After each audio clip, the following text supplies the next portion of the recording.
Bonjour à tous, bonjour chers amis, bienvenue sur le plateau de Politique Économie. Bonjour Pierre. Bonjour Olivier, bonjour à tous. Alors nous allons aujourd'hui débattre avec Jean-Marc Daniel, à gauche. Bonjour.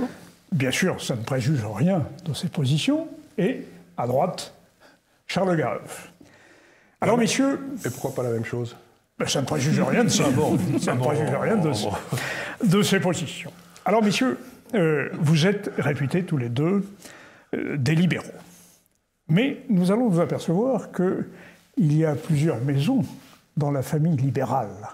Et il y en a qui tendent plutôt vers Tocqueville, pour ce qui est des institutions, du politique, d'autres vers Hayek, parce que l'économie n'est jamais que du droit, nous dira Charles Gave, et d'autres aiment bien Milton Friedman sur les questions monétaires. Bon. L'important n'est pas de débattre des définitions. L'important, me semble-t-il, Pierre, je pense que vous en êtes d'accord, l'important, c'est d'appliquer, je dirais, l'acide de votre pensée, messieurs, à la réalité. Et cette réalité, eh bien, c'est la mondialisation.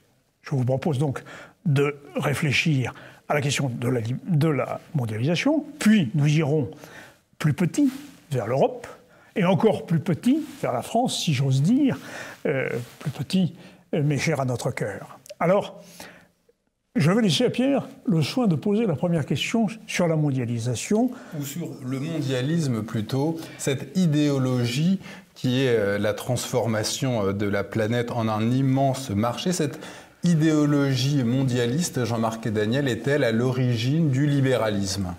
Alors, à l'origine, pas forcément, mais en tout cas, c'est pour moi une des composantes majeures du libéralisme. C'est-à-dire que sur le plan personnel, donc dans les différentes écoles libérales qu'on peut évoquer, moi je me rattache à cette école anglaise du 19e siècle que j'identifie sur le plan intellectuel à Ricardo et sur le plan pratique à Gladstone, qui était le grand Premier ministre libéral anglais du 19e siècle. Alors vous me direz, le 19e siècle est mort et il faudrait peut-être avoir une vision un peu plus moderne.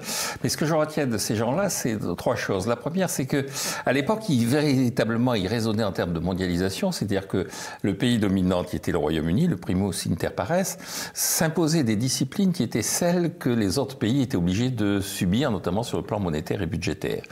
On vit à l'heure actuelle une mondialisation qui est plutôt une américanisation. C'est-à-dire il y a un pays qui est au-dessus des autres et qui se permet un certain nombre de privilèges exorbitants sur le plan monétaire. Et donc là, c'est déjà une déviation par rapport au mondialisme, à la mondialisation et donc au libéralisme. Le deuxième élément, qui à mon avis est très important pour faire du libéralisme et pour faire de la mondialisation, c'est le libre-échange. Or, à l'époque, là aussi, on avait un libre-échange dans un contexte de change fixe. On est dans un contexte de change flottant. Et donc, la définition de la valeur des prix des produits est plus difficile à déterminer. Vous regardez le prix du charbon au 19e siècle, il est relativement stable avec quelques à-coups. Vous avez un choc charbonnier en 1860. Vous regardez le prix du pétrole, rien que sur un an. L'année dernière, à la même époque, il était, à certains endroits, il était négatif. En moyenne, il était à $20. Maintenant, il est à $60. Et donc, vous avez une volatilité des prix qui est liée à une volatilité du change qui fait que je pense que la mondialisation, pour être libérale, doit être dans un contexte d'étalon monétaire stable et fixe. Et le dernier élément que je mettrai en avant, c'est que ce qui me frappe dans la mondialisation actuelle, pour revenir à l'américanisation, c'est la composante culturelle. C'est-à-dire que ce que n'avaient pas prévu, je pense, les gens qui ont théorisé le libéralisme du 19e siècle, c'était cette domination intellectuelle du pays dominant. Le Royaume-Uni ne dominait pas, à mon avis, sur le plan intellectuel, le monde comme les États-Unis le dominent aujourd'hui. Et donc, pour répondre à votre question, je pense que mondialisation, mondialisme, libéralisme, c'est la même chose, mais dans le contexte dans lequel nous sommes, on est plutôt dans une américanisation que véritablement dans une mondialisation. Charles Gave, je pense que ça évoque pour vous beaucoup de choses. Beaucoup de choses.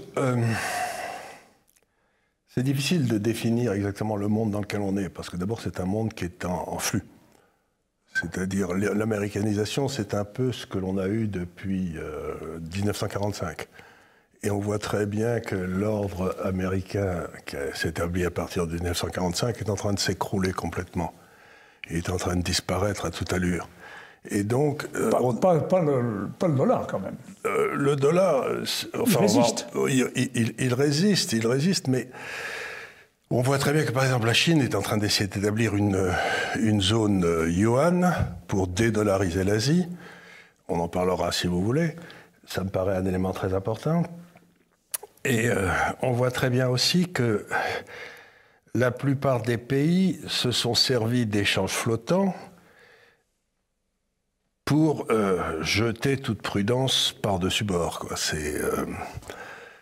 Et donc, je vois mal comment vous pouvez avoir une mondialisation avec des déficits budgétaires gigantesques. Parce que quand même, la base du libre-échange, c'était que vous vendiez là où vous étiez le meilleur, en quelque sorte. C'est la loi des avantages comparatifs de Ricardo, à laquelle Jean-Marie vient de faire allusion. Mais pour moi, ça suppose qu'il n'y ait pas de déficit budgétaire, parce que si vous avez un pays qui n'est pas efficace et qui a des déficits budgétaires gigantesques, il va continuer à consommer à condition que les autres achètent sa dette. Tant que les autres achètent sa dette, et donc il n'y a pas de retour normal à l'équilibre qui se passe, puisque vous créez une demande complètement artificielle. Il ne peut pas y avoir mondialisation quand vous avez politique keynésienne partout. C'est tout simplement impossible. Et donc, ben voilà, on est dans un système qui est complètement bâtard, qui ne correspond à rien, qui n'est... Dans le fond, pour reprendre les propos de Cantillon, ceux qui sont près des banques centrales gagnent de l'argent gros comme eux. Ceux qui sont loin des banques centrales voient leur niveau de vie s'écrouler. C'est ce qu'on appelle l'effet Cantillon. Et c'est un système qui est complètement instable. Donc, on nous a vendu quelque chose qui était dans le fond un retour automatique à l'équilibre des économies par l'intermédiaire du commerce international. Et on a quelque chose de complètement différent. Et donc, je ne sais pas comment on l'appelle, mais en tout cas, ce n'est ni de la mondialisation, c'est plutôt, si j'ose dire, du brigandage organisé. Alors, sur le libre-échange, justement, il y a quelques mois, j'avais reçu Jean-Marc Daniel, et à cette occasion, vous m'aviez rapporté les propos du philosophe Victor Cousin, qui s'adressait à Michel Chevalier, l'économiste, et il lui disait ceci: un économiste est pour le libre-échange et un patriote est pour le protectionnisme. Ma question, Jean-Marc Daniel, c'est: est-ce qu'un chef d'État doit se comporter comme un économiste?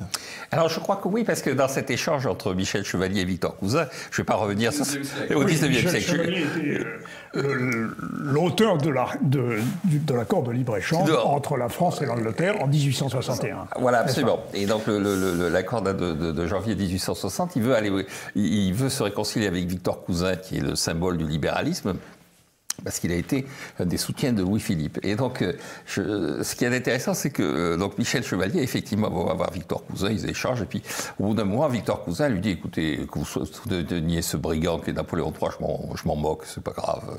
Bon, mais que vous soyez pour le libre-échange, ça c'est insupportable. Et donc, ils ont effectivement cette formule où Victor Cousin dit ça à Michel Chevalier. Sauf que Michel Chevalier lui répond: je suis tout aussi patriote que vous. Et à ce moment-là, Victor Cousin lui dit: mettons un terme à la conversation, et il renvoie Michel Chevalier. Je crois que l'erreur, ce serait de croire qu'il y a un point de vue purement technocratique, purement technique, qui serait celui de l'économiste, et un point de vue réaliste, de terrain, concret, qui serait celui de l'homme politique, ne serait-ce que parce que l'économiste est dans ses facultés, ses modèles et ses songes, alors que l'homme politique serait en permanence face au réel. Je pense que concrètement, et donc off, là, tout à l'heure, je racontais qu'en faisant passer le concours d'entrée à l'École supérieure de commerce de Paris, un de mes étudiants à qui j'avais demandé de comparer le libre-échange et le protectionnisme au travers du surplus, c'est-à-dire de l'augmentation plus ou moins grande de bien-être qu'il peut y avoir suivant les deux situations. Ce que démontre la théorie économique, c'est que la situation de libre-échange donne plus de bien-être, plus de surplus que la situation d'autarcie, c'est-à-dire de protectionnisme absolu. Et l'étudiant, formé par des professeurs keynésiens, avait été ébranlé, et il avait dit: je me suis trompé, je arrive à la conclusion que le libre-échange c'est mieux que le protectionnisme. Je suis d'accord. Oui, que le libre-échange, c'est mieux que le protectionnisme. Il n'y a pas de doute là-dessus. Ah oui, tout à fait. Il n'y a pas le moindre doute là-dessus. Oui, il n'y a aucun doute. Et donc, ce qui est intéressant, c'est que l'étudiant formé par des professeurs keynésiens lui avait s'est dit, je me suis trompé. Le libre-échange, ça ne peut pas être mieux que le protectionnisme. Alors, je pense que tout le monde, et pour finir là-dessus, et puis après, je vais recentrer sur ce qui se passe autour du libre-échange, je rappelle aussi la formule célèbre de James Tobin. Vous savez, au moment où il y a eu les événements assez violents à Seattle autour du sommet de l'OMC, les gens qui étaient là, donc, se réclamaient de la taxe Tobin. Et Tobin dit, écoutez, mais je ne veux pas cautionner tous ces voyous, moi je ne suis pas le chef des casseurs de vitrines, je ne suis pas le chef des casseurs de carreaux, moi je suis un économiste. Et un économiste est forcément pour le libre-échange. Donc je crois que le véritable enjeu à l'heure actuelle, c'est que ce libre-échange tel qu'il a été conçu par Ricardo, et là je rejoins ce que disait Charles Gave, il est totalement dévoyé par une situation dans laquelle l'échange flottant combiné effectivement avec le déficit budgétaire systématique d'un certain nombre de pays, et singulièrement les États-Unis, rend le retour à l'équilibre impossible. Et donc, je pense que c'est pour ça que je parle d'américanisation. La mondialisation, je maintiens, la mondialisation telle que Gladstone et les Anglais la concevaient, c'était tout le monde équilibre son budget. Et tout le monde respecte la stabilité monétaire. Tout le monde respecte... Et ils ne pouvaient pas faire autrement. Oui, et tout le monde... Puisqu'ils étaient en étalon or. Absolument, et exactement. donc leur masse monétaire dépendait du stock d'or. Voilà, et donc il y a un juge de paix ultime qui est l'étalon or. Et juste pour conclure là-dessus, ce que je trouve intéressant, c'est qu'aux États-Unis, il commence à y avoir des voix qui commencent à dire le rééquilibrage automatique des balances des paiements ne se fait pas par l'échange flottant, et il faut retrouver un système de libre-échange et de change fixe. C'est en particulier le cas de Alan Greenspan.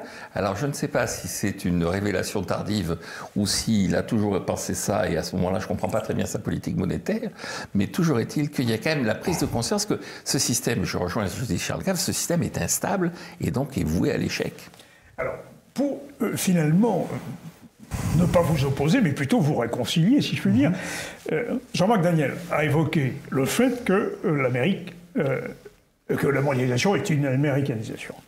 Charles Gave nous a dit, oui, mais cette mondialisation se fait avec des déficits. Or, l'Amérique est la première des nations déficitaires. Totalement.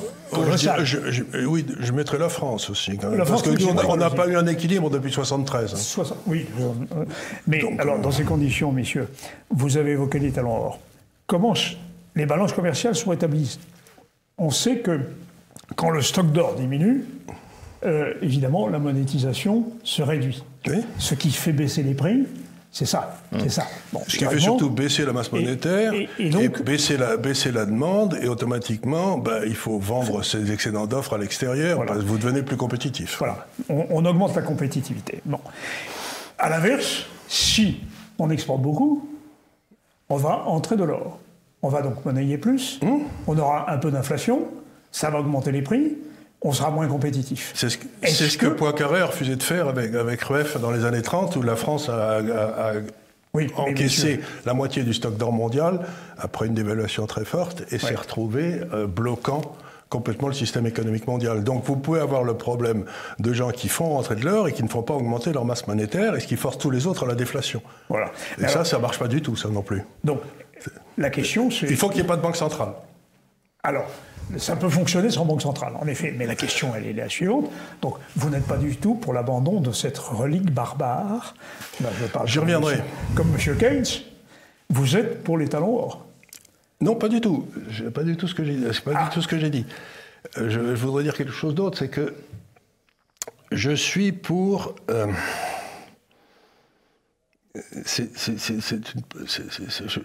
quelque part, je suis ce qu'on appelle vixélien, c'est-à-dire j'aime beaucoup Vixel. Et ce que disait Vixel, c'est qu'il y avait deux taux d'intérêt dans l'économie. Vous aviez le taux de marché, c'est-à-dire le taux auquel les gens empruntent, et le taux naturel, c'est la rentabilité du capital investi. Et il dit que le rôle d'une banque centrale, c'est de maintenir les deux taux tout près l'un de l'autre, pour que seuls ceux qui ont une rentabilité marginale du capital investi puissent emprunter. Ce que je veux dire par là, c'est que si vous gagnez du 5% par an et que vous empruntez à 4%, vous n'avez pas de problème à rembourser votre dette, la dette ne crée aucun problème. Si la Banque centrale décide dans sa grande sagesse de mettre les taux à 0, tous les gens vont emprunter à 0, non plus pour investir à 5, ce qui est très dangereux, parce qu'il y a un risque, mais pour acheter des actifs existants qui donneront du 2, du 3, dont les prix monteront sans aucun rapport avec l'accroissement de la valeur. Donc, c'est ce qui se passe actuellement. c'est ce qui se passe actuellement. Comme à ce moment-là, les gens cessent d'investir avec une rentabilité du capital suffisante, ils vont acheter des actifs existants. Ceux qui ont des actifs, c'est-à-dire les riches, deviennent plus riches, puisque les prix des actifs montent. Et comme il n'y a plus de capital investi, à ce moment-là, la productivité baisse et les pauvres s'appauvrissent. C'est-à-dire que des taux d'intérêt bas, c'est une machine à rendre les riches plus riches et à rendre les pauvres plus pauvres. Et c'est là où je diffère avec Jean-Marc, c'est que Greenspan a toujours maintenu les taux d'intérêt à un niveau relativement élevé, sauf pendant les crises, ce qui est normal. Et c'est à partir de Bernanke que la bêtise a commencé à un point invraisemblable, et elle ne fait que s'aggraver. Et ce que j'essaye de dire en disant ça, c'est que c'est une politique faite par Goldman Sachs pour Goldman Sachs. Le grand gagnant de ça, c'est les banques d'affaires. Alors que dans les années 80, où Volcker et Greenspan étaient là, les banques d'affaires gagnaient pas un rond, parce que les banques d'affaires, c'est difficile d'investir, de trouver des trucs à 5%. Donc, grosso modo, ce que j'essaie de vous dire, c'est que c'est possible de tenir ça, à condition, encore une fois, qu'il n'y ait pas de banque centrale. Ce que disait Milton Friedman, auquel vous avez fait allusion, c'est qu'il fallait supprimer toutes les banques centrales et les remplacer par un ordinateur qui augmenterait la masse monétaire de 3% par an, année après année, c'est-à-dire qu'il était partisan du bitcoin national, si vous voyez ce que je veux dire, et ensuite de laisser les marchés se dépatouiller pour arbitrer ces monnaies qui toutes sont bien gérées, mais qui peuvent avoir des cycles différents. Et à ce moment-là, certaines monnaies montent pendant une partie du cycle, baissent dans l'autre, etc. Par exemple, un producteur de pétrole verra sa monnaie monter quand il y a des excédents, des déficits de pétrole dans le monde, et baisser quand il y a des excédents. Vous voyez ce que je veux dire? C'est une façon d'ajuster le système. Mais aujourd'hui, on ne peut pas avoir un système en équilibre à partir du moment où les gens cherchent à ruiner leurs épargnants. Ça n'est pas possible.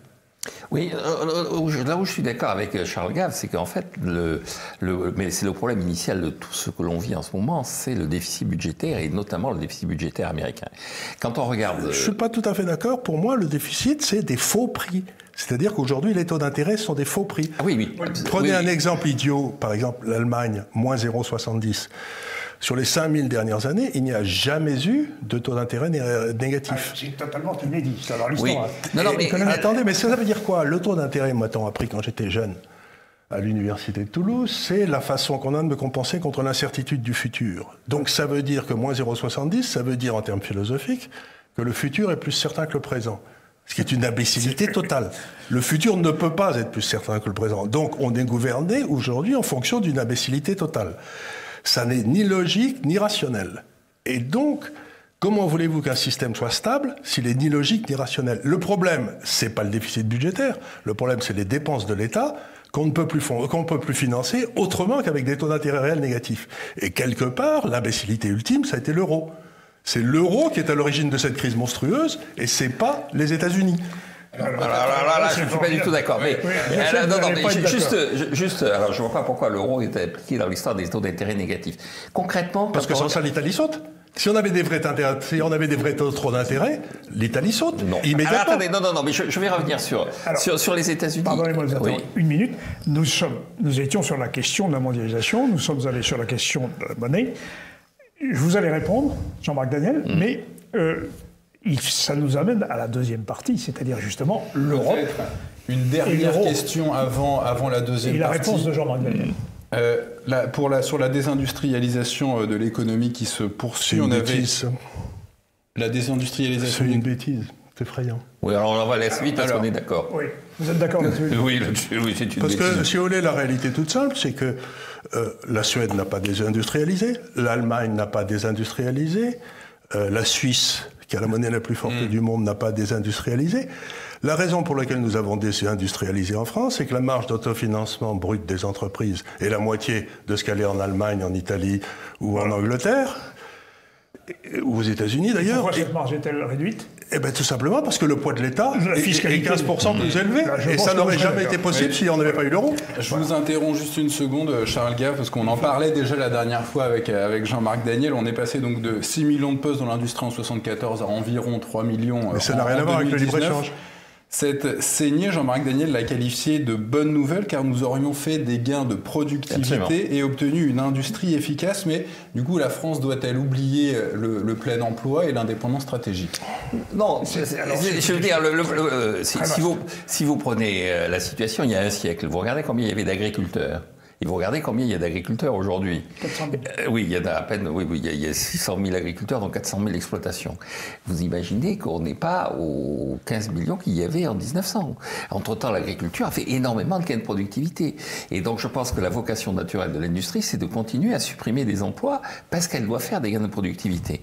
Et donc, à quel prix on voit qu'aujourd'hui, même dans l'agriculture, le suicide des paysans, enfin, je veux dire, est-ce qu'on doit aller vers l'optimisation au prix du suicide de certains... Mais les suicides des paysans, ils ne se suicident pas en Nouvelle-Zélande. Ils se suicident en France. Non, mais ils se suicident en France parce qu'on a un gouvernement qui les écrase. Donc, si vous voulez, il ne faut pas, encore une fois, il ne faut pas rendre Paul responsable du désastre commis par Jacques. Si la taille de l'État en Suisse est restée à 30% du PIB dans les 50 dernières années, et nous, on est passé de 40 à 61. Ouais. Donc, si vous voulez, arrêtons de dire. Donc, on a collé 21% de charge du PIB pour des transferts sociaux sur le dos des paysans. Ben, ils ne peuvent pas le payer. Et d'ailleurs, c'est la première fois dans l'histoire, je crois, que la France a un déficit de sa balance commerciale en matière de bouffe, ce qui est quand même extravagant, en France. Absolument. Alors, messieurs, nous sommes... Non, juste un point sur l'américanisation avant de passer à l'euro, puisqu'on va passer à l'euro. Sur l'américanisation et tout ça, il y a quand même, dans le maintien des taux d'intérêt bas, c'est pas l'Italie qui est en jeu. Ce qui est en jeu dans les taux d'intérêt très bas, c'est le statut de la Réserve fédérale des États-Unis de 78 qui dit que la Réserve fédérale est là pour lutter contre l'inflation, pour lutter pour acquérir le plein emploi, et puis oui, pour maintenir des taux d'intérêt les plus bas possibles pour financer l'État. Et donc, Samuelson, quand il a commenté ça, disait, écoutez, maintenir le plein emploi et la stabilité des prix, de toute façon, c'est incompatible, puisqu'il pensait qu'il y avait un arbitrage de Phillips. Donc, il disait, pour tout ça, c'est du discours. Le véritable enjeu d'une banque centrale aux États-Unis, c'est de maintenir des taux d'intérêt les plus bas possibles pour financer la dette publique et faire en sorte que la charge de cette dette publique soit la plus basse possible. Et donc, à partir de ce moment-là, vous avez deux options. Soit vous menez une politique à la Clinton, et à ce moment-là, vous pouvez être Greenspan. C'est-à-dire qu'effectivement, vous n'avez pas de déficit budgétaire à l'époque de Clinton. Donc, effectivement, vous n'êtes pas obligé de maintenir les taux d'intérêt très bas. Soit vous menez les politiques qui sont en place depuis 2008-2009, et à partir de ce moment-là, vous faites du quantitative easing. C'est-à-dire, vous garantissez effectivement aux États la possibilité d'avoir des taux d'intérêt très bas pour que la charge de la dette soit la plus faible possible, et la possibilité d'être sûr que leur dette sera de toute façon souscrite, parce que à la fin des fins, dans le cadre du quantitative easing, la Banque centrale rachètera la dette.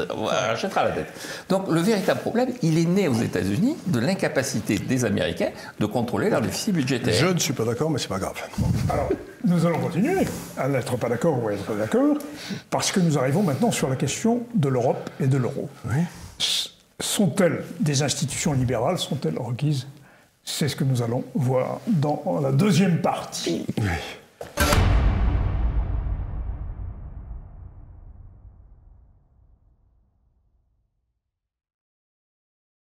Nous continuons le fil de notre entretien en compagnie de Charles Gave et de Jean-Marc Daniel pour évoquer maintenant l'Union européenne et la monnaie unique. La dernière fois que nous nous sommes vus, Jean-Marc Daniel, vous nous disiez que vous étiez un européiste convaincu. Pour un libéral qui est donc pour un minimum d'État, comment est-ce qu'on peut être pour une entité supra-étatique comme Bruxelles qui s'occupe de tout ?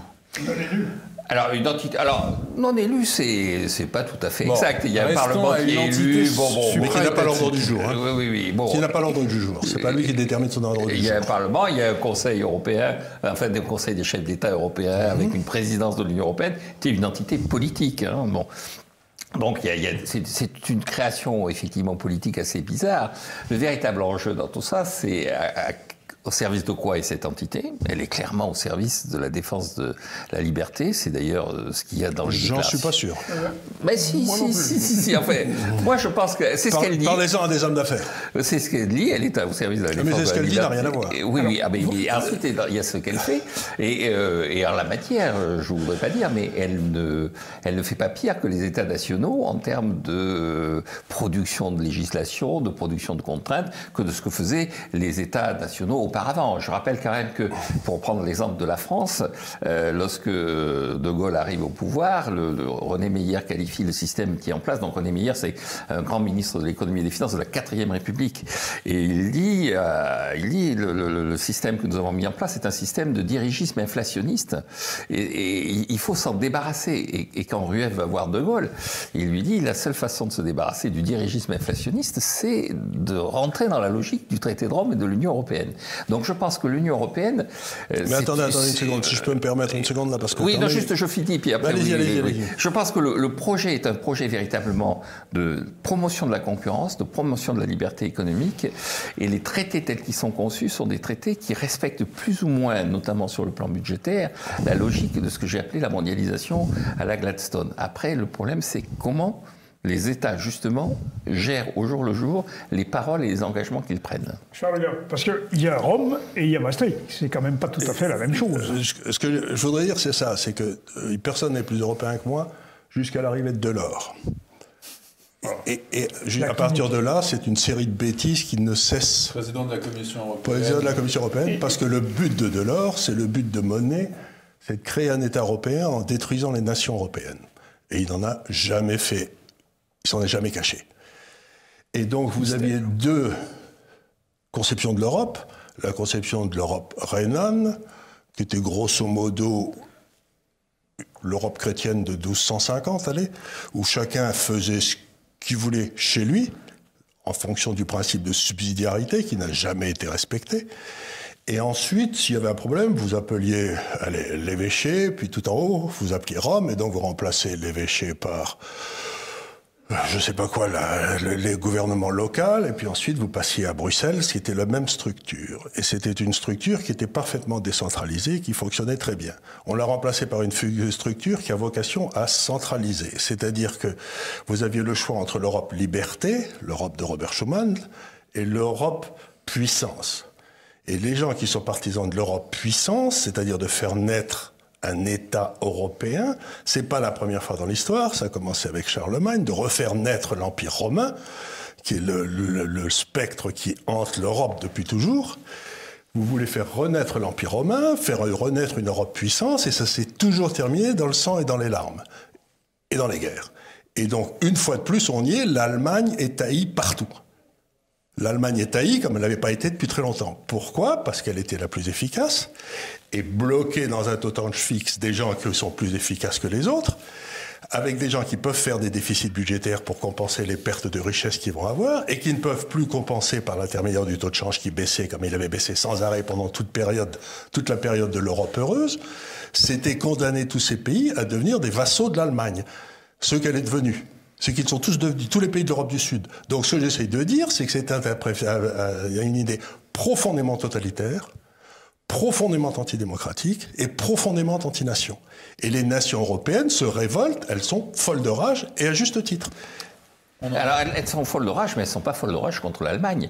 Quand vous prenez le discours... Vous devriez aller en Grèce, et vous verrez comment ils parlent des Allemands. Mais vous écoutez... Ils réclament leur or qu'on leur a piqué en 1942. Hein. Oui, mais vous allez... Et vous pouvez aller en Italie, et parler aux Italiens et aux Allemands, et parler aux Français... Et vous pouvez parler aux Néerlandais du discours de... Mais les Néerlandais, c'est des Allemands qui se prennent pour des Anglais. Alors, voilà, alors les Néerlandais, ils ont... Les Néerlandais, ça n'a rien à voir, c'est des Allemands. L'opinion des Néerlandais ne compte pas... Non, je dis pas ça, je dis que les Néerlandais, c'est des gens... J'ai fait un calcul très intéressant, que j'ai montré à mes clients, je crois que vous l'avez vu d'ailleurs, vous m'en aviez parlé, je crois. C'est que je me suis dit, dans le fond, les gens me cassent les pieds avec l'égalité contre la croissance. Vous savez, c'est les deux. C'est le Gini coefficient, le coefficient Gini, là, et de l'autre côté, l'indice de liberté du Hoover Institute, qui sont tous les deux publiés depuis 50 ans. Vous faites un graphique comme ça, et vous mettez les pays rangés par ordre de liberté, par ordre de croissance. Et vous voyez, en Europe, 3 groupes apparaître, mais gros comme le nez. Vous avez l'Europe anglaise, qui est très libre et pas très égal. Vous voyez les pays de l'Europe du Nord qui sont libres mais moins, et très égaux, et vous avez les pays de l'Europe du Sud qui ne sont ni libres ni égaux. Et donc, mettre un taux de change fixe entre eux. C'est pour ça que l'Angleterre, quand il y a eu le Frexit, j'ai dit les Anglais vont sortir, j'en étais absolument certain, parce que les Anglais, j'ai vécu 25 ans en Angleterre, ils choisiront toujours l'état de droit contre le droit de l'État. Or, les pays du Sud choisissent toujours le droit de l'État. Oui. Et vous pouvez pas en empêcher. Donc, c'est un processus littéralement sociologique, et coller des gens qui croient à l'État, avec des gens qui n'y croient pas, vous ne pouvez pas avoir de taux de change fixe. C'est même pas possible. Vous l'aviez dit, Charles Gave, au moment de Maastricht. Charles Gave avait dit, avec l'euro, il y aura plus d'immobilier en Espagne, plus d'industrie en Allemagne et plus de fonctionnaires en France. Oui, ça s'est vérifié quand même. Non, donc c'est pas vérifié. Comment ça s'est pas vérifié? Le nombre de fonctionnaires a augmenté comme une fusée. Oui, mais ça aurait augmenté indépendamment de Maastricht. Oui, en France, le nombre de fonctionnaires a surtout augmenté avant Maastricht. Non, mais je dis pas le contraire, mais on les aurait payés en francs français, on les aurait pas payés en Deutschmark. Tandis que ceux qui payent les Deutschmark, les fonctionnaires en France, c'est les entreprises françaises. Et elles peuvent pas. C'est donc complètement idiot. Vous pouvez pas payer des fonctionnaires en France en Deutschmark. Les fonctionnaires sont très contents, ils vont tous voter pour, hein, ça j'ai pas le moindre doute.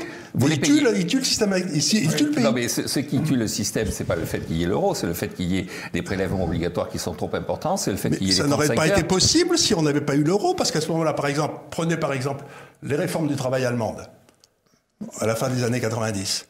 Pendant que vous faisiez le travail, nous, on faisait les 35 heures. Oui, mais ça, c'est pas la faute de l'euro, ça, c'est la faute des gens. C'est pas la faute de l'euro, mais jamais à la tête de l'État. Oui, mais je ne dis pas le contraire, mais à ce moment-là, ça a creusé le déficit français de façon immense. Mais grâce à l'euro, ils ont emprunté au taux allemand.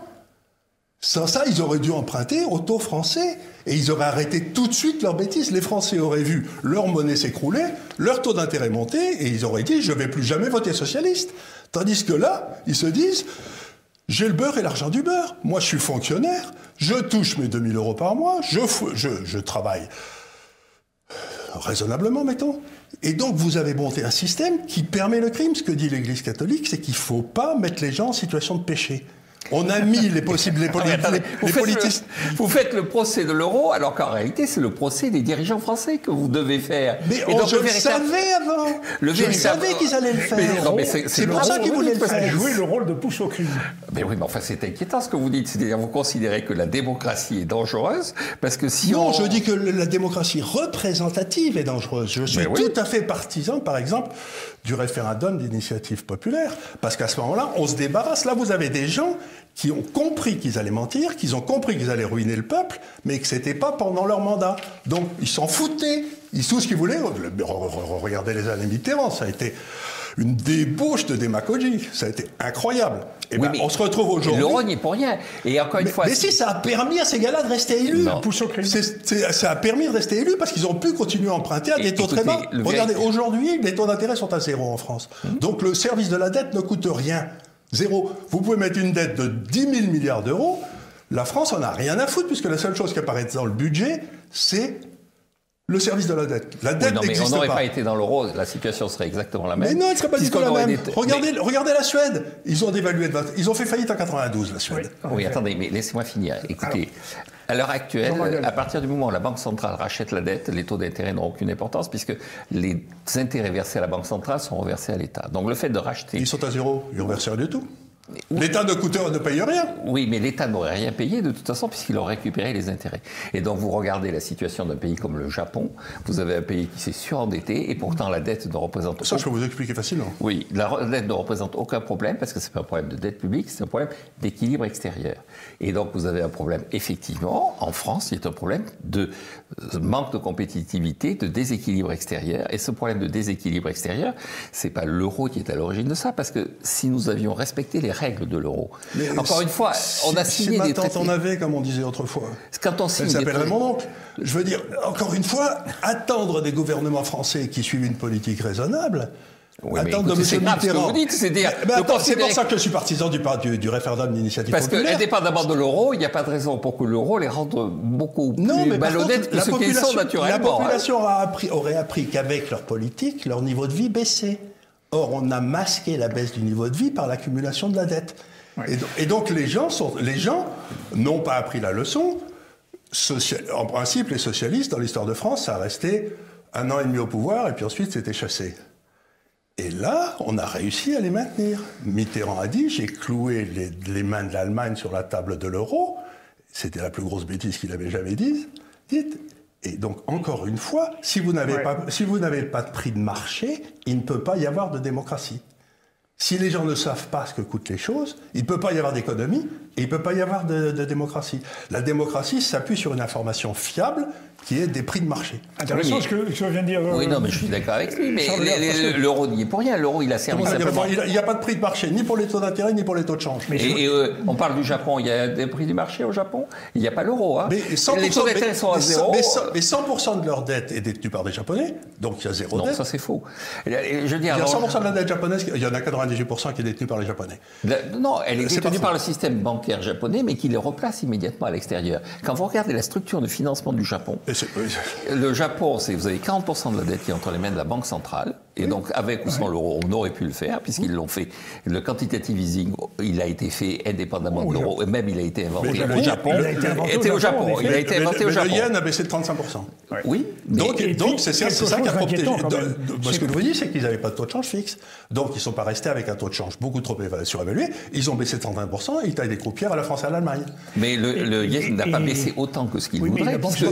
Leur enjeu, c'est pas le commerce extérieur, puisqu'ils ont un déficit commercial et un excédent de balance des paiements courants. Et bien sûr, parce qu'ils ont des capitaux monstrueux à investir à l'étranger. Absolument. Et donc ils ont été capables de dégager... aussi. Les Français aussi ont un excédent des paiements invisibles. Non, les Français sont en déficit de leur balance des paiements courants. Oui. Et les Français ont un avoir extérieur net, mais au total. Et ils ont un avoir extérieur net qui a encore explosé là, dans le dernier rapport de la Banque de France. On est à 25% du PIB. Alors que le Japon a un avoir extérieur net qui est le plus important au monde, qui est à 60% de son PIB. Bien. Et donc, le véritable enjeu dans cette affaire, c'est pas l'euro, c'est pas la politique menée autour de l'euro, c'est la capacité effectivement à dégager de l'épargne. C'est donc effectivement la situation. Mais à partir du moment où vous mettez les taux d'intérêt à zéro, l'épargne va à zéro. Mais tant puisqu'au Japon, vous avez aussi de l'épargne avec des taux d'intérêt égaux à zéro. Donc le véritable enjeu, c'est effectivement d'avoir des politiques qui permettent de dégager de l'épargne. Et là, l'euro n'y est pour rien. Les 35 heures, c'est pas l'euro qui a fait les 35 heures. Mais c'est l'euro qui a permis que ça dure. On va revenir sur l'euro. C'est une imbécilité. Puisque vous étiez au Japon, est-ce qu'ils vous prennent normal ? En tant que libéral, s'il y a une question que je voudrais vous poser, comment voulez-vous, en tant que libéral, justifier un système où il n'y a pas de prix de marché? Parce que les deux prix qui comptent pour que les prix de marché soient réels, c'est qu'il faut qu'on ait un prix réel du temps, puisque la valeur du temps, c'est quelque chose, et il faut qu'on ait un prix réel pour la compétitivité géographique, le taux de change. Tous les prix dérivent de ces deux prix. Et ces deux prix sont faux. Mais c'est pas l'euro qui l'a fait, puisque, encore une fois, au Japon... Mais comment c'est pas l'euro? C'est l'euro qui le maintient. Mais aux États-Unis, c'est l'euro qui le maintient ou pas? Mais la Suède n'a aucun problème. Elle avait fait faillite en 92, elle a fait passer le poids de son État de 60 à 48 en 25 ans. Elle a des excédents des comptes courants, elle a des excédents budgétaires, elle n'a pas besoin et elle n'a rien demandé à personne. Vous mettez simplement les systèmes bancaires. Non mais attendez, je voudrais terminer sur les systèmes bancaires. Je vais prendre le cas de la Suède, parce qu'à côté de la Suède, vous avez les 3 pays baltes, qui sont tous les 3 dans la zone euro.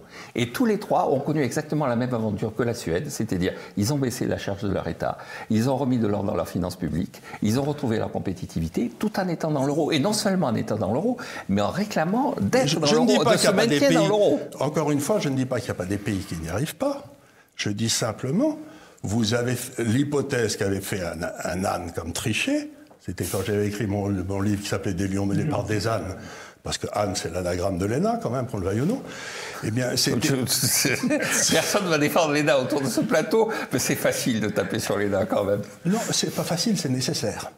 C'est indispensable. C'est comme de taper sur la ligne Maginot. C'est à peu près, il fallait avoir du courage. Il y en avait très peu qui le faisaient. Je vous signale qu'en 1940, De Gaulle, sa carrière était terminée. Il partait prendre sa retraite à Colombey-les-Deux-Églises où il avait acheté une maison et personne n'aurait jamais entendu de parler si les Allemands ne nous avaient pas ratatiné. Donc encore une fois, si vous voulez, vous dites que c'est facile. Ça n'est pas facile, c'est indispensable.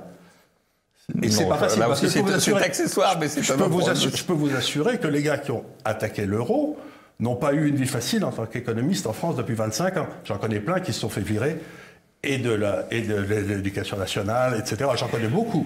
Donc, bon, si vous voulez, ça n'a pas été... C'est assez facile d'attaquer l'euro. C'est plutôt assez tendance dans un certain nombre de milieux et d'annoncer la disparition de l'euro. Mais j'annonce pas la disparition de l'euro, j'annonce la disparition de la France. Oui, ce qui n'a rien à voir, ce qui beaucoup plus. Et régulièrement, la disparition de l'euro, il est toujours là. Mais il est toujours là, mais il n'a respecté aucune des règles qui étaient au départ. Ah oui, aucune. tous les traités ont été violés. Aucune. Ah oui, les traités ont été violés. Ça, c'est pas la faute de l'euro, c'est la faute du gouvernement français. Non, mais bougez pas une seconde. L'Union européenne a accepté le viol des traités. Oui.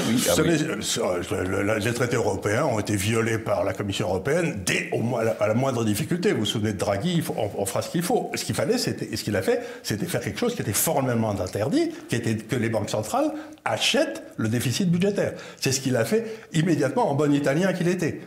Mais c'est ce que font les États-Unis. Non, mais j'en ai rien à foutre des États-Unis, ils ont leur monnaie qui flotte. Nous, ce que je veux dire, ce qui a tué la France, c'est le taux de change fixe avec l'Allemagne. Je peux vous montrer, vous regardez les courbes des productions industrielles italiennes, françaises, espagnoles de 1970 à 2000, c'est exactement la production industrielle allemande. Arrive l'euro, les trois baissent de 25% et l'Allemagne monte de 25%. Et ça s'est passé comme ça. Donc vous ne pouvez pas dire que ça n'a pas une importance. C'est une contre-vérité. Mais ce qui a de l'importance, c'est les 35 heures. L'important, c'est le fait que vous empêchez les gens de travailler. Ce que disait Trichet, qui était un âne, il disait on forcera la classe politique à se réformer. Eh bien, ça, c'est un crime. Parce que vous ne pouvez pas forcer des gens qui ont été élus, qui cherchaient à être réélus, à faire les choses. La ligne Maginot, c'était un crime contre la France. Eh bien, l'euro, c'est pareil. Mais considérer que forcer la classe politique par le désastre économique, c'est-à-dire faire ce qui s'est passé au Royaume-Uni, c'est-à-dire dire que la bonne nouvelle pour le Royaume-Uni, ça a été 1976 quand le FMI a débarqué et que ça nous a débarrassé des travaillistes.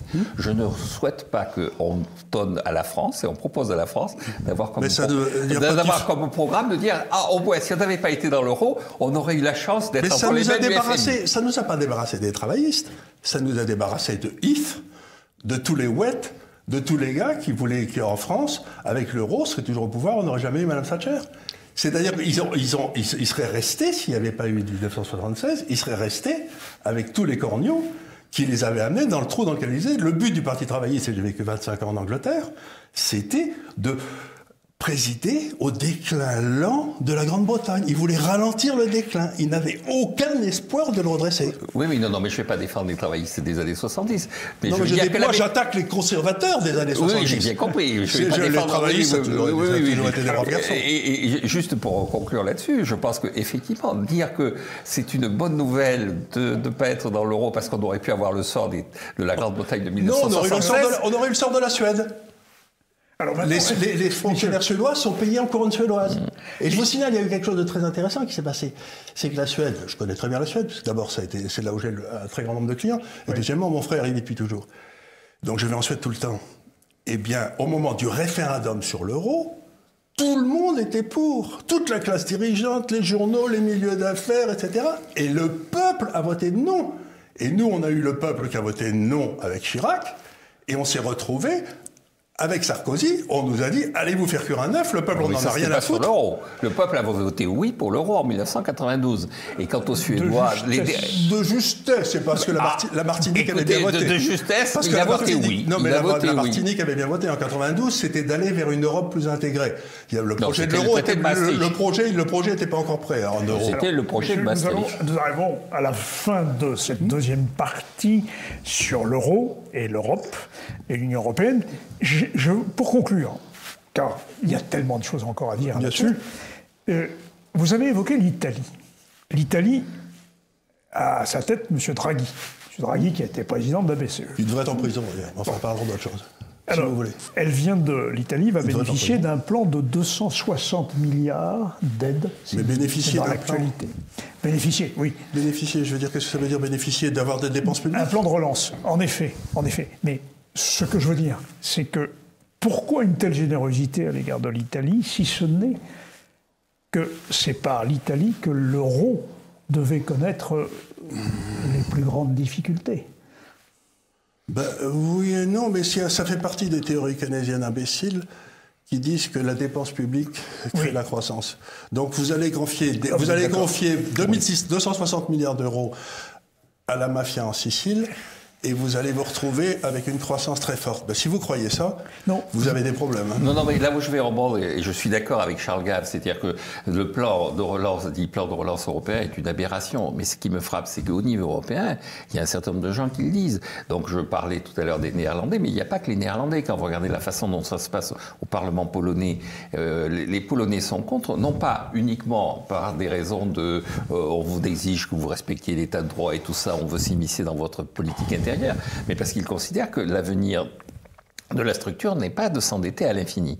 Néanmoins, quand on regarde l'Italie, je rappelle que l'Italie, en 1978, quand la Grande-Bretagne était entre les mains du FMI, avait un déficit, avait une charge d'intérêt de la dette dans son PIB qui représentait 11% du PIB. Ouais. Non pas 11% du budget, mais 11% du PIB. Et donc, ils allaient effectivement dans une situation à l'anglaise, et ils s'en sont sortis, ils ont évité le FMI avec une charge d'intérêt maintenant qui représente 2,5 à 3%. Mais qui n'est pas un prix de marché. Comment ? Qui n'est pas un prix de marché. Ça n'a rien à voir avec un prix de marché. C'est un prix fait à la main par la Banque centrale. Oui, ça n'a aucun intérêt. Mais ils auraient été... Alors, considérer que l'issue normale et la bonne solution pour gérer un pays, c'est de le précipiter dans les mains du FMI, non, ça me paraît... C'est pas du tout ce que je dis. Ça me paraît tendancieux. C'est pas du tout ce que je dis. Allez-y. Au fond, l'Italie nous amène à la France. Et nous allons aborder donc notre troisième partie que vous avez déjà bien abordée, puisque vous avez évoqué le programme socialiste, vous avez évoqué évidemment les bénéfices ou les maléfices de l'euro pour la France. Je vous propose donc de voir la France d'aujourd'hui en troisième partie, autour de l'idée. La France est-elle un pays libéral? Monsieur Macron est-il un libéral? En tout cas, c'est comme ça qu'il se fait élire, sous l'étiquette libérale. Enfin, on disait qu'il s'est fait élire simplement parce qu'on lui a donné les 600 copies en première page des magazines détenus par les 5 gars qui détiennent les journaux en France. Et on a fait un coup d'État judiciaire contre M. Fillon, qui a fait sauter M. Fillon en 5 minutes. Et donc, si vous voulez, on a eu un très joli coup d'État par une classe politico-administrative, c'est ce que j'appelle le capitalisme de connivence, qui est la spécialité française. Et donc, on a eu un coup d'État, et aujourd'hui, nous sommes gouvernés par un homme qui est complètement illégitime. Troisième partie, après la pause.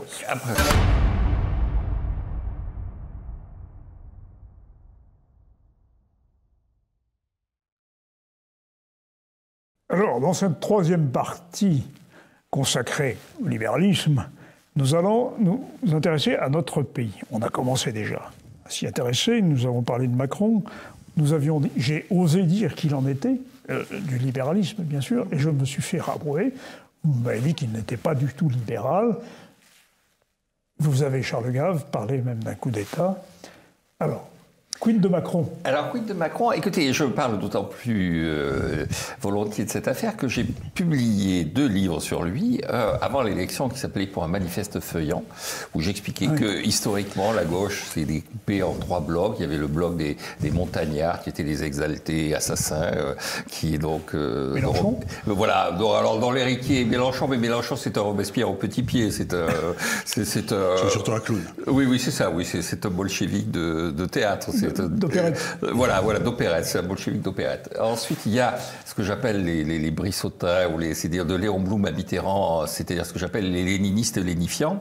Ils sont léninistes dans l'opposition, mais dès qu'ils arrivent au pouvoir, ils ne font rien, à part effectivement les 35 heures. Donc c'est plutôt des sadofiscalistes. Leur action ultime, c'est d'augmenter les... Sadofiscalistes. C'est d'augmenter les impôts, mais mais qu'ils ne payent pas, eux. Oui. C'est les autres qui les payent. Voilà, et d'augmenter les impôts, mais il y a un côté, c'est le discours d'Hollande, j'aime pas les riches, il y a un côté un peu... Mais il est riche, parce que Hollande, il touche à peu près 400 000 euros par an de retraites diverses et variées. Si vous mettiez d'argent public, et si vous calculiez la valeur actualisée de ces 400 000 euros compte tenu des taux d'intérêt aujourd'hui, vous arrivez à plus de 40 millions d'euros. Donc logiquement, dans un pays juste fiscalement, il faudrait mettre un impôt sur la fortune à tous les fonctionnaires qui, comme l'ancien fonctionnaire qui gérait les retraites, vous savez, le grand gars, là, je ne sais plus comment il s'appelle, Delevoye, il touche 14 retraites. retraite. Comment est-il possible pour un homme d'honneur de toucher 14 retraites du service public? Et c'est avec ça que vous voulez faire marcher l'euro? Avec des gens de cette qualité? Mais alors, je vais revenir à ça. Bravo, là, on a confiance. Entre Hollande et vous avez des brigands qui cherchent qu'à s'en mettre plein les poches. Alors, et vous dites qu'il faut et la bien gérer la catégorie France. que j'appelais les feuillants qui étaient pour moi les héritiers du club des feuillants. Ouais. Et donc j'incarnais dans l'histoire, je parlais de Benjamin Constant, de Gambetta et du programme de Belleville et de Mendès France. Et Mendès France, c'était pas un brigand. Tout le monde peut considérer que Mendès France s'est trompé sur un certain nombre de sujets, mais c'était pas un malhonnête homme, c'était pas un brigand. Et donc je disais, Macron peut être l'héritier de ce courant. Il ne peut pas être l'héritier de ce groupe et être inspecteur des finances. Alors, ça, c'est complètement impossible. Parce que l'inspection des finances, comme le corps des mines, c'est des États dans l'État qui gouvernent pour leur bien à eux. À ma connaissance, il n'y a jamais eu ni un inspecteur des finances, ni un corps des mines traduit en justice.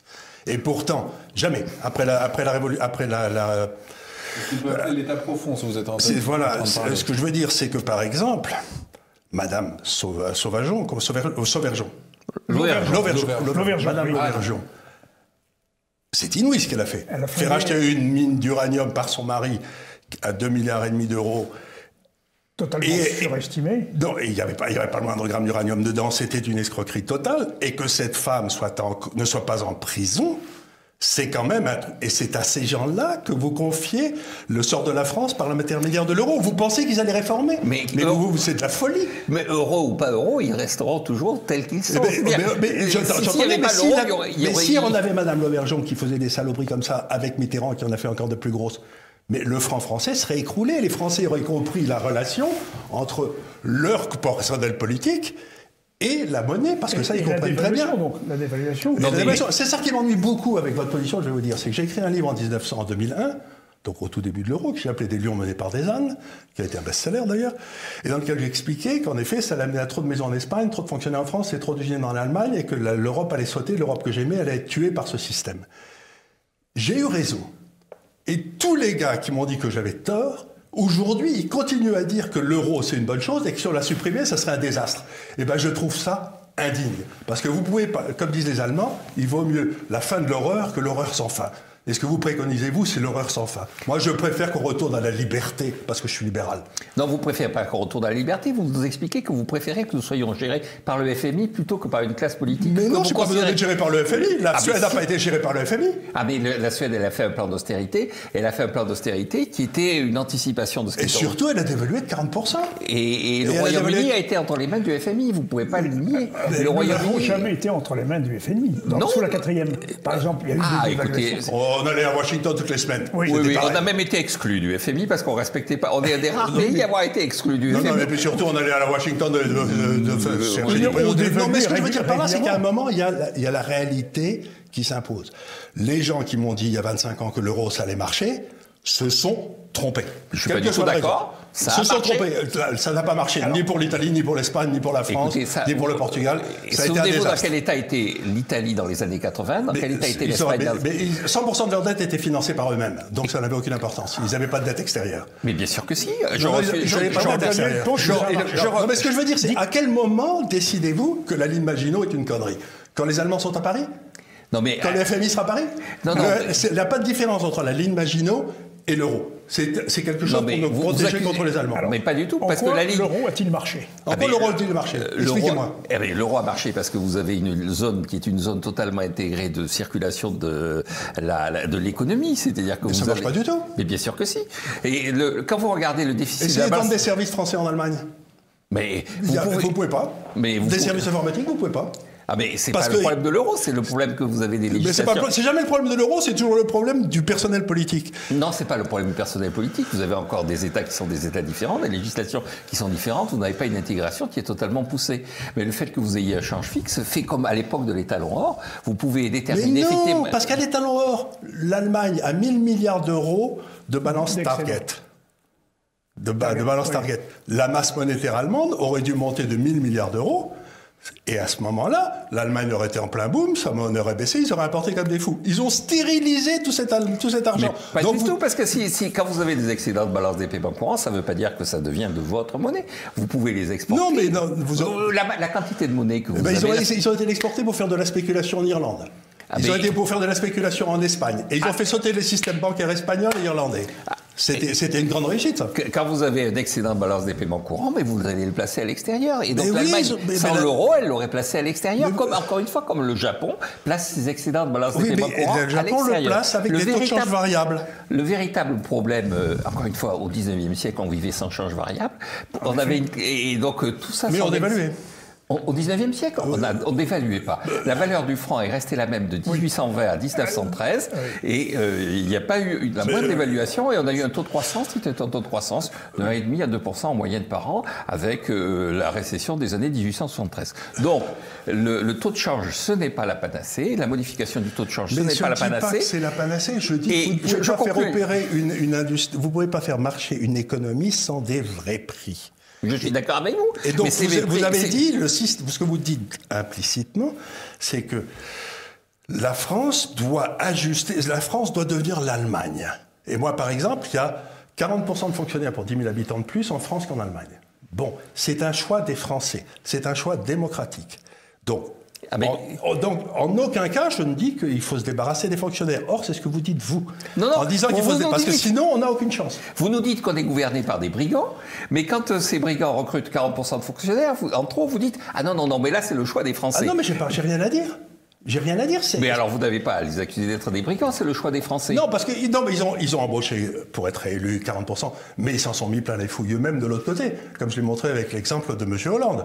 Donc, si vous voulez, vous pouvez être un brigand et embaucher des fonctionnaires. C'est pas séparé. Et les deux, ça fait preuve d'une très mauvaise éthique. Puisque vous n'embauchez des fonctionnaires, vous avez lu le bouquin qui s'appelle « Vraiment débordé » ? Oui, absolument. Oui, voilà. Et ben ça, elle a été embauchée par des brigands. Mais il y avait des fonctionnaires avant l'euro, il y a des brigands qui embauchaient des fonctionnaires. Il y en a beaucoup plus après. Non. Le véritable problème... Vous avez dit l'euro, ça marche. Bon, vous avez dit ça marche pour les échanges intérieurs de l'Europe. Oui. Et c'est une monnaie commune, finalement, qui jouait un peu le rôle... Le taux de croissance des exportations a baissé après l'euro. C'est un peu un substitut de l'écu. Mais attendez, je vais prendre un exemple concret. Vous êtes à la place de M. Tsipras. M. Tsipras, il a derrière lui le peuple grec, il lui dit vous avez comme mission de quitter l'euro. Bon. Il vote, il y a un référendum. Et donc il va négocier à Bruxelles et il dit non, j'ai bien réfléchi. On lui coupe la banque. On lui coupe toute la banque. Et c'est-à-dire qu'à ce moment-là, il est en faillite instantanée avec un désastre. C'est-à-dire que la Banque Centrale Européenne a dit à la Banque Centrale Grecque vous n'avez plus un rond, je coupe toutes vos lignes de crédit et vous êtes foutus. Et donc c'était... Ah non, il aurait dévalué, il sortait dévalué. Non, il n'était pas dévalué, il avait la drague, mais il sortait dévalué. Il n'avait plus les machines pour les faire. Mais bien sûr que si, il dévaluait. Ils n'étaient pas dans la carte. Écoutez, Tsipras, c'est raconté par Varoufakis, ils avaient la possibilité de sortir. Varoufakis raconte ce qui s'est passé, les négociations, il raconte les enjeux tels que ça s'est passé. Et à un moment donné, Tsipras dit l'intérêt des Grecs, c'est de rester dans l'euro. Puisqu'ils avaient déjà pris la décision, c'était pas à lui de la prendre. Le peuple avait décidé, il avait qu'à faire ce que le peuple demandait. Non, mais il était dans une situation... Non, mais attendez, il faut revenir. Donc vous avez dit il a demandé l'armistice à l'Allemagne comme on l'a fait en 40, quoi. Non, c'est ça ce qu'a fait Tsipras. Non, pas du tout. Si, c'est ça. Nous, on avait la ligne Maginot est ratée, donc, grosso modo, on appelle Pétain. Le problème en 40, c'est pas la ligne Maginot, c'est Gamelin. Et donc là, c'est la même chose. Vous nous racontez que le problème, c'est l'euro, alors que le problème, c'est le fait qu'on nous a voté les 35 heures, c'est le fait qu'on a une fiscalité qui est abusive, c'est le fait qu'on n'équilibre pas nos finances publiques. Mais l'euro n'y est pour rien. Pour revenir à la Grèce, Tsipras. Donc pouvait-il dévaluer ou ne pouvait-il pas dévaluer? Ah mais non, mais il pouvait toujours dévaluer. Il pouvait sortir, il ne l'a pas fait. Et non seulement il ne l'a pas fait, mais il est revenu devant le peuple grec, et il a gagné les élections, et il avait plus de députés après la deuxième élection qu'il n'en avait. Vous auriez fait voter les Français en 40 sur Pétain ou sur De Gaulle. J'ai pas le moindre doute que Pétain avait 80% des voix. Non, mais l'enjeu, c'est pas Pétain et De Gaulle. L'enjeu, c'est Gamelin et la ligne Maginot. Non, ça, c'était des causes premières. Pourquoi est-ce que le peuple grec a voté? Parce qu'il avait peur. C'est un peu comme maintenant sur des élections sur le Covid. Et surtout parce que l'Allemagne paiera. C'est la phrase de Klotz en 1919. L'Allemagne paiera. On entre dans une devise, on accède à la richesse. L'Allemagne ne paiera jamais. Non, mais encore une fois, vous êtes en train de nous expliquer que le peuple grec est idiot. Le peuple grec a choisi sur la base... Le peuple grec a été amené à une défaite historique par un leader qui l'a trahi. Mais pas du tout, un leader qui est revenu devant le peuple grec et qui a demandé au peuple grec. Le peuple français aurait été. La grande erreur de Pétain, ça a été de ne pas faire un référendum en 1941. Non, mais vous confondez deux choses qui ne sont pas de la même nature. Vous nous expliquez la ligne Maginot. Je vous dis que ce n'est pas la ligne Maginot qui a fait perdre la guerre, c'est Gamelin. C'est l'incompétence des dirigeants. Et donc, le véritable enjeu, c'est que vous nous expliquez que nos dirigeants sont des brigands. Non, mais attendez, et c'est pas l'euro qui fait qu'ils sont des brigands. Non, je vais vous dire une chose toute simple. C'est que De Gaulle disait « À quoi sert une place imprenable ?» Et la réponse était « À être prise ». Donc, où vous avez une stratégie offensive qui est fondée sur la liberté, sur le libre choix de chaque individu de se dépatouiller, ou vous avez une stratégie défensive qui est la ligne Maginot et qui permet aux gens de faire grève en 1936 et de fermer les usines d'armement pendant que l'Allemagne se réunit. Donc ce que je dis, c'est que vous avez toujours le choix, quand vous êtes un gouvernant, de faire appel à la liberté, à la responsabilité en disant aux gars, vous aurez du sang et des larmes, mais on retrouvera notre souveraineté, ou on va devenir des esclaves des Allemands. Eh bien, ce que je dis, c'est que Tsipras a choisi d'être un esclave des Allemands. Je connais bien la Grèce, j'ai passé 4 ans, et il a choisi, et le peuple grec crève. Regardez le nombre de jeunes qui se barrent de Grèce. Il n'y a plus un jeune en Grèce, ils sont tous en Australie. Non, mais c'est épouvantable ce que vous dites. Vous dites que c'est jamais la faute de personne avec vous. Non, c'est jamais la faute de personne. C'est jamais la faute des dirigeants. C'est la faute des dirigeants. Et en tout cas, le choix qu'avait la Grèce sortait de l'euro, c'était encore une fois de tomber sous la tutelle du FMI. Et donc je suis surpris que ce que vous nous donniez comme horizon... Mais vous n'avez pas besoin du FMI, ils n'avaient pas... Je dis, depuis 1838, où la Grèce est devenue indépendante, si mes souvenirs sont exacts, si la date est exacte, la Grèce n'a jamais remboursé une dette étatique. Mais jamais personne n'a remboursé les dettes. Non, mais elle a fait faillite un nombre de fois considérable. Elle a fait banqueroute. Donc, encore une fois, si vous voulez, l'euro a permis à la Grèce d'emprunter au taux allemand, ce qui était une imbécilité, mais foudroyante. Moi, je me souviens, je suis financier. En 2000, c'était quand? C'était en 2007. Les taux à 10 ans allemands et les taux allemands grecs étaient les mêmes. Les mêmes.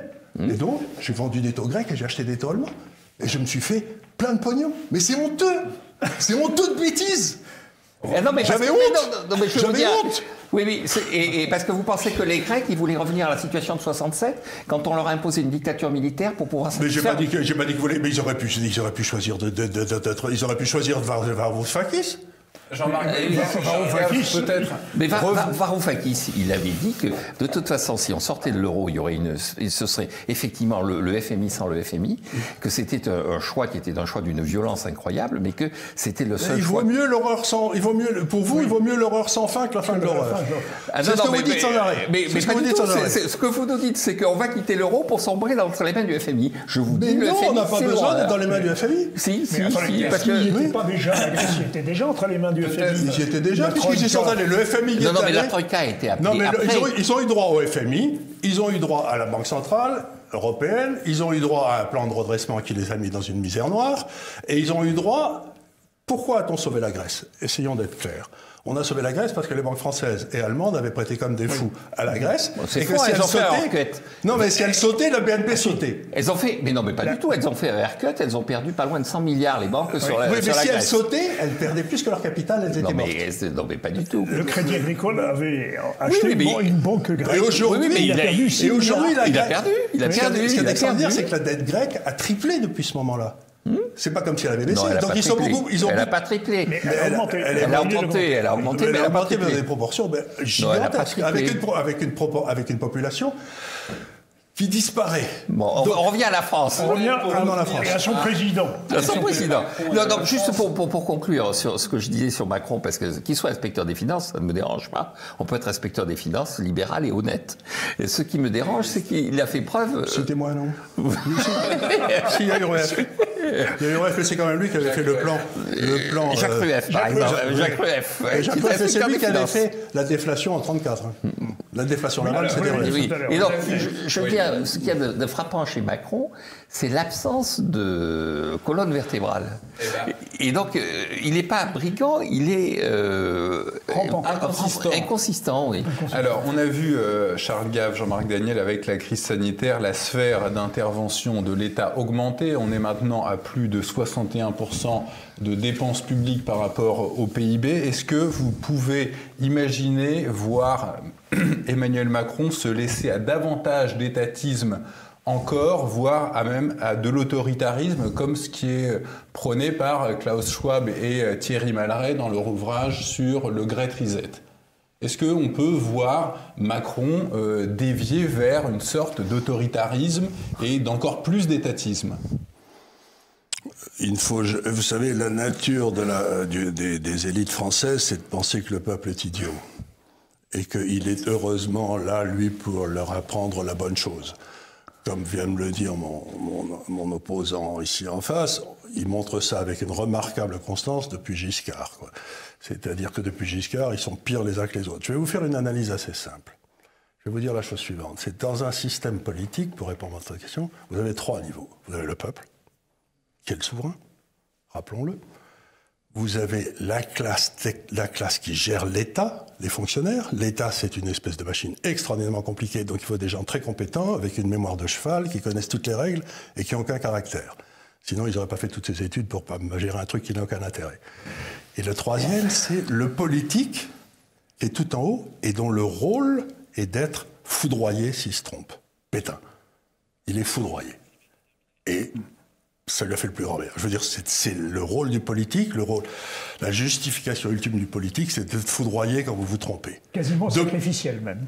C'est sacrificiel, c'est d'ailleurs la thèse de René Girard. C'est Girard. C'est René Girard. Le politique, c'est la classe sacrificielle, tout en haut. Eh bien, depuis les années Giscard, la classe administrative a pris le contrôle du politique. Nous n'avons plus de politique. La politique est faite pour le bénéfice ultime de cette classe administrative qui ne comprend rien parce qu'elle est dans l'administration, parce qu'elle est le risque. Et si les études économiques m'ont appris quelque chose, c'est ce qu'avait dit Solow il y a très longtemps, c'est que vous avez le capital, le travail et la prise de risque. Et en France, ceux qui ont pris le pouvoir et l'euro, pour y revenir à l'euro, est une tentative désespérée de protéger cette classe administrative contre ses propres erreurs. Parce que d'habitude, on la voyait dans le cours de change de la France. Eh ben, ils ont donc essayé de se mettre à paratonnerre. Donc cette classe est une abomination, elle est à la limite de la crapulerie, et chaque fois qu'elle peut, elle est d'ailleurs corrompue. Et donc ce que j'essaye de dire, c'est que nous avons un vrai problème dans les mandarins. Il faut se débarrasser des mandarins, et la seule façon, c'est, comme ils sont incapables de traiter les problèmes, l'immigration, l'ordre public, la défense nationale, la santé, ce qu'ils viennent de montrer, la seule façon, c'est de rendre la parole aux souverains, c'est-à-dire au peuple. Qu'au-delà de l'étatisme, la prochaine phase de ceux qui nous gouvernent, ce sera l'autoritarisme. Ce sera le compte de concentration, c'est évident. Mais ça a commencé. On coupe pas la langue comme on le faisait au Fou du Roi, mais on coupe le micro. Vous le savez mieux que personne ici. Donc, grosso modo, oui, la prochaine étape, c'est automatiquement le camp de concentration. C'est évident.